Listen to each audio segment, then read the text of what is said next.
Eu, com sinceridade, espero que o microfone não descarregue agora. Deixei carregando por umas meia hora. Não sei o que vai acontecer. Mas hoje, na real, sabemos muito bem, porque vamos continuar a nossa exposição de Romanos nesse domingo maravilhoso. E hoje vamos falar algo pesado, que talvez pese na cabeça de muita gente. E, antes de tudo, precisamos entender um pouquinho do contexto cultural da época de hoje. No sermão é bronca, mas no vídeo passado falamos sobre uma série chamada The Boys, do Homelander. Então, a série The Boys é simplesmente uma das melhores séries de distopia super-herói possível, que talvez eu possa descrever, que mostra como seriam os super-heróis provavelmente no mundo corrompido na realidade, e não o exemplo de moralidade como o Superman é. A série The Boys, que é absurdamente popular, que eu não assisto desde a terceira temporada, eu tenho que reassistir, perdão. A série mostra um mundo justamente que os heróis são idolatrados pelo público, eles prevalecem, parecem salvadores, exemplos morais, símbolos de justiça, como muitas vezes os heróis da DC e da Marvel são pra gente, mas a diferença é que lá o povo idolatra os heróis que realmente existem. As pessoas olham para eles e pensam: caraca, como eu queria ser assim! Eles são bons demais! Mas quando a câmera corta, vão para os bastidores, o que aparece? Corrupção, hipocrisia, maldade, a apologia, ó, república é bronca, mas ao totalitarismo, egoísmo, crueldade, entre muitas outras coisas, todas as características da maldade intrínseca do ser humano e daquela pessoa. Eles condenam o mal publicamente, enquanto fazem exatamente as mesmas coisas que eles condenam a maldade escondidas. São produtos, são marketing, dá para dizer marketing, é IA. E a grande ironia dessa série, que basicamente é os que parecem moralmente superiores, são muitas vezes mais podres ainda por dentro. Agora, vamos tentar entender um pouquinho mais dessa continuidade, que é basicamente o que Paulo fala no capítulo 2 de Romanos. Em Romanos 1, Paulo mostrou que o mundo pagão, que as pessoas do mundo pagão, os gentios, estão mergulhados, estão debaixo do pecado, em idolatria, imoralidade, corrupção moral. Quando alguém termina de ler Romanos 1, como eu falei da última vez, nossa reação natural, se a carta acabasse a ler, seria isso mesmo, velho. Estamos perdidos. O povo está perdido. Mas em Romanos 2, que vamos começar a estudar hoje, Paulo faz algo genial. Ele vira o dedo. Não tem quando você está apontando o dedo, tem três apontando para você. Basicamente é isso. Enquanto os acusadores estavam apontando, é isso mesmo, é isso aí. Tinha três apontando para ele. Agora é isso que Paulo vai fazer. Paulo vira o dedo, acusador contra quem está julgando. Tem uma mosca chata aqui, mas tudo bem. Porque o moralista que condena o pecado alheio também está debaixo do julgamento de Deus. E ele também será julgado. É algo simplesmente genial. Faz coisas em público que são moralmente belas, não sei o que, mas atrás das câmeras. Perdão o linguajar, mas comete talvez os pecados mais lascivos da humanidade. Ai, ai. Vamos ler o texto de Romanos 2, do verso 1 ao verso 16. A Epístola aos Romanos é simplesmente minha epístola favorita. Esse daqui é um dos meus textos favoritos também. Eu recomendo você, assim que terminar esse vídeo, ir na Amazon e comprar. Não vou botar link nenhum, porque meu objetivo com esses vídeos não é ganhar dinheiro. Mas compre o livro Cristianismo Leve, do Pedro Pamplona. Talvez isso ajude você em alguns pontos. Mas vamos ler aqui o texto do Romanos 2, verso 1 ao verso 16. Por isso, você é indesculpável quando julga os outros, não importando quem você é, pois naquilo que julga o outro, você está condenando a si mesmo, porque pratica as mesmas coisas que condena. Bem sabemos que o juízo de Deus é seguindo a verdade contra os que praticam tais coisas. E você, que condena os que praticam tais coisas, mas faz o mesmo que eles fazem, pensa que conseguirá se livrar do juízo de Deus? Ou será que você despreza a riqueza da bondade, da tolerância e da paciência de Deus, ignorando que a bondade de Deus é que leva você ao arrependimento? Mas você, por ser teimoso e ter um coração impenitente, você acumula contra si mesmo ira para o dia da ira e da revelação do justo juízo de Deus, que retribuirá a cada um segundo as suas obras, a vida eterna aos que, perseverando em fazer o bem, procuraram a glória, a honra e a incorruptibilidade, mas a ira e indignação para os egoístas que desobedecem à verdade e obedecem à injustiça. Tribulação e angústia virão sobre todo aquele que faz o mal, ao judeu primeiro e também ao grego, mas haverá glória, honra e paz a todo aquele que pratica o bem, ao judeu primeiro e também ao grego, porque Deus não trata as pessoas com parcialidade. Assim, todos os que pecaram sem lei, também sem lei perecerão.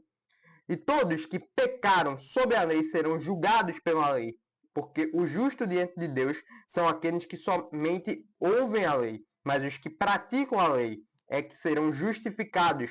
Quando, pois, os gentios que não têm a lei fazem por natureza o que a lei ordena, eles se tornam lei para si mesmos, embora não tenham lei. Estes mostram as obras da lei gravadas no seu coração, o que é confirmado pela consciência deles e pelos seus pensamentos conflitantes, que às vezes os acusam e às vezes os defendem. No dia em que Deus, por meio de Cristo Jesus, julgar os segredos das pessoas de acordo com o meu evangelho. Isso aqui é simplesmente fantástico. A gente mostra, para entender um pouquinho o contexto da época, a gente tinha um pessoal que tinha a lei mosaica, a lei de Deus, que eram os judeus, e os gentios que não conheciam isso. E os judeus sempre apontavam os dedos para os gentios para falar que eles precisavam cumprir a lei. E aqui Paulo mostra que sim, no capítulo 1, Paulo mostra que os gentios, os bárbaros, os gregos, estão sobre a imoralidade, estão sobre o pecado. Mas no capítulo 2 ele reverte a acusação e diz que até mesmo você que julga o outro sobre a lei será julgado pela lei.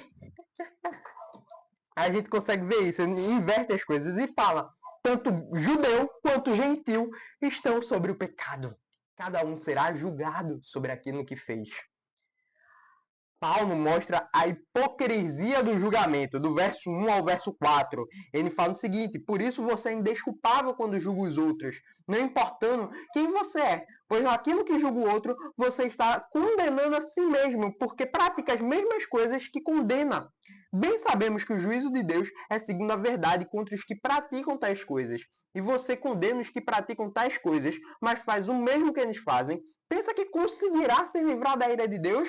Ou será que você despreza a riqueza da bondade, da tolerância e da paciência de Deus, ignorando que a bondade de Deus é quem leva você ao arrependimento? Vamos destrinchar aqui um pouco. Paulo começa isso com a acusação pesada. Portanto, és indesculpável ao homem quando julgas. Isso daqui é uma acusação muito pesada. O alvo aqui é um moralista religioso. Por isso que eu recomendei o livro Cristianismo Leve, do Pedro Pamplona. Não é o pagão imoral que Paulo massacrou em Romanos 1. É o sujeito que condena o pecado dos outros e não olha para si mesmo. Ele aponta o dedo, ele critica, ele se sente moralmente superior. Mas Paulo diz algo que devasta essa pessoa completamente. Pois no que julga os outros, a ti mesmo te condenas. Por que Paulo fala isso? Aquela pessoa já não tem a lei, já não é cristã, já não é o quê? Porque quem julga as práticas dos outros, pratica as mesmas coisas, só que não em público, escancarado como um pecador miserável do gentil. Mas você, pecador miserável também, e mais miserável talvez ainda, faz as coisas na surdina, na calada da noite, escondidinho. Não necessariamente da forma externa, mas faz isso no coração e peca também. Você está debaixo do pecado. Jesus falou essas mesmas palavras que muita gente fala que Paulo descontinuou o que Jesus fala. Jesus fala a mesma coisa lá no Evangelho de Mateus 7. Antes de tirar o cisco do olho do teu irmão, olha a trave que está no teu olho. O moralista vive de comparação. Ele olha para o pior pecador, ele olha para o outro e pensa: ó, Pelo menos eu não sou assim. Eu tenho meus erros aqui, mas eu não sou assim. Eu tô de boa, vou pro céu. Mas o padrão de Deus não é a comparação entre pecador e pecador, não é pecadinho e pecadão. O padrão de Deus, o padrão que devemos seguir é uma coisa: santidade perfeita. E nós não conseguimos por meio da lei, não conseguimos por meio de nós mesmos. Sabe como conseguimos a santidade perfeita? Por meio da graça de Cristo Jesus. E esse padrão de santidade perfeita, quando a gente tenta fazer pela nossa força, quando a gente tenta fazer pela lei, falhamos miseravelmente. E temos que entender, os moralistas têm que entender uma coisa, que a bondade de Deus conduz ao arrependimento. Deus dá tempo ao pecador para ele se arrepender, como vemos do verso 4 e o verso 5. Ou será que você despreza a riqueza da bondade, da tolerância e da paciência de Deus, ignorando a bondade de Deus que leva você ao arrependimento, mas por ser teimoso e ter um coração impenitente, você acumula contra si mesmo ira para o dia da ira e da revelação do justo juízo de Deus? Paulo faz outra pergunta bem forte para o moralista. Ou despreza as riquezas da sua bondade? Você despreza a bondade e a paciência de Deus? Aqui está o erro espiritual muito comum que muitos moralistas cometem hoje, de muitas igrejas.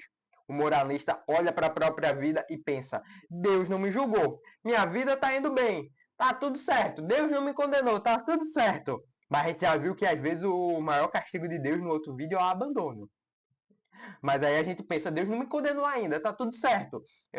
Essa masturbação aqui tá de boa. Deus não me condenou. Eu traí minha mulher aqui, tá de boa. Eu traí minha namorada, traí minha esposa, tá de boa. Deus não me condenou. Mas Paulo explica o que realmente está acontecendo. A paciência de Deus, Deus não te punir naquele exato momento, não cair um raio e quebrar tua cara, não é aprovação. Sabe o que isso é? É misericórdia de Deus. A bondade de Deus tem um propósito. A misericórdia e a graça de Deus têm um propósito: conduzir o pecador ao arrependimento. Cada dia que Deus nos dá é uma oportunidade de voltarmos a Ele. Porque pecamos todos os dias. E Deus sempre nos dá uma oportunidade de falar: Deus, perdão, Pai. Perdão por isso que eu fiz. Mas se a pessoa endurece o coração, Paulo diz algo que treme até a minha base, que é: acumulas ira para ti no dia da ira. É como um cofre sendo enchido. Cada pecado no arrependido, cada dureza no coração, cada desprezo da graça vai acumulando juízo para você no dia da ira. E aqui Paulo, muitos católicos usam isso. Tá vendo aqui? Vamos ser julgados pelas nossas obras. Mas vou tentar explicar esse texto para você de uma maneira bem prática, que a gente entenda que a salvação é pela graça, mas seremos julgados pelas nossas obras. O que significa esse julgamento segundo as obras que vemos do verso 6 ao verso 11? O que isso quer dizer? Aqui Paulo apresenta um princípio fundamental. Deus retribuirá cada um segundo as suas obras. Isso não significa que a salvação vem pelas obras, meu caro amigo católico ou adventista do sétimo dia. A teologia e a Bíblia explica isso claramente. As obras não são a causa da salvação, mas são a evidência da fé verdadeira. As obras não são a causa, mas aquele que é salvo em Cristo Jesus tem obras. Entenderam? É basicamente isso. É o preceito geral lá de Tiago, desde Pedro, tudo isso é o preceito geral da fé cristã. Por isso, o julgamento final revelará quem realmente pertence a Deus. Paulo descreve 2 caminhos e não 3, não tem purgatório. Purgatório não existe. Paulo, a Bíblia descreve 2 caminhos. Os que perseveram no bem, buscando glória, honra e imortalidade. E os que são egoístas e desobedecem à verdade. E então ele faz uma declaração poderosa. Uma declaração que não há acepção de pessoas para com Deus. Ou seja, quando estamos aqui falando em todos serão salvos, isso não significa que Deus quer que todo mundo, que todos sejam salvos. Não, e sim que não há acepção de pessoas, que tanto judeu, quanto grego, quanto gentil, quanto brasileiro, amarelo, preto, negro, tal, pardo, verde, azul, todos podem ser salvos por Deus. Deus não faz essa acepção de pessoas, toda a raça humana pode ser salva. Ser religioso não te salva. Ter uma tradição forte religiosa não salva. Ter o conhecimento disso daqui não te salva. O julgamento de Deus é perfeito e justo. E no verso 12 ao verso 16 mostra o que temos consciência e responsabilidade. Vamos ler aqui? Do verso 12 ao verso 16. Assim todos os que pecaram sem lei, também sem lei perecerão. E todos os que pecaram sobre a lei serão julgados pela lei. Porque justos diante de Deus são aqueles que somente ouvem a lei, mas os que praticam a lei é que serão justificados. Quando, pois, os gentios que não têm a lei fazem por natureza o que a lei ordena, eles se tornam lei para si mesmos, embora não tenham lei. Estes mostram as obras da lei gravadas no seu coração, o que é confirmado pela consciência deles e pelos seus pensamentos conflitantes, que às vezes os acusam e às vezes os defendem. No dia em que Deus, por meio de Cristo Jesus, julgar os segredos das pessoas de acordo com o meu evangelho. Paulo amplia o seu argumento. Nem todos têm a mesma revelação. Alguns têm a lei de Deus, outros não. Alguns têm a lei de Moisés, outros não. Mas todos têm uma coisa em comum, que não deixa o ser humano neutro que vimos no vídeo passado.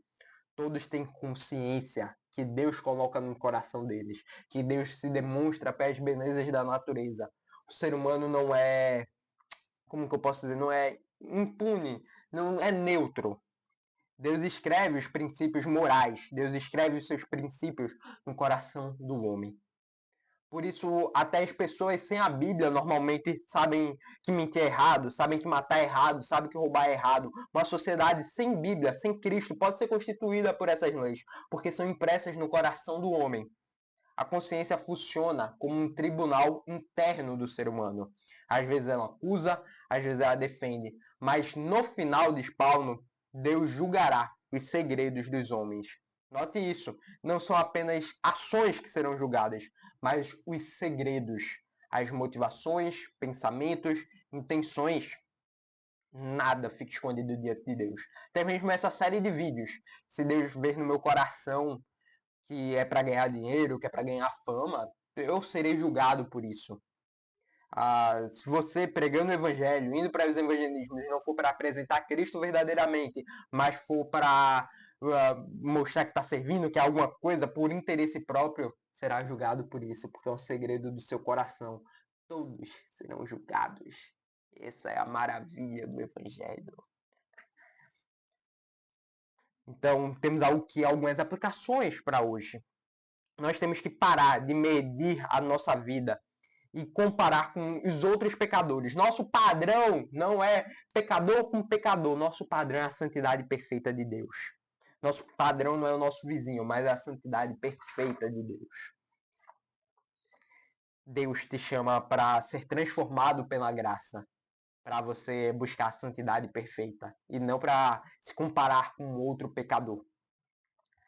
E temos que entender também para não desperdiçar a paciência de Deus. Se você tem um pecado não confessado, procure sua igreja local, procure o seu conselho, procure o seu pastor, confesse o seu pecado e vá atrás do arrependimento. A paciência de Deus, a misericórdia de Deus é algo que pode acabar a qualquer momento e a gente se ferra. Deus pode soltar a gente ou dar um juízo imediato assim, acabou.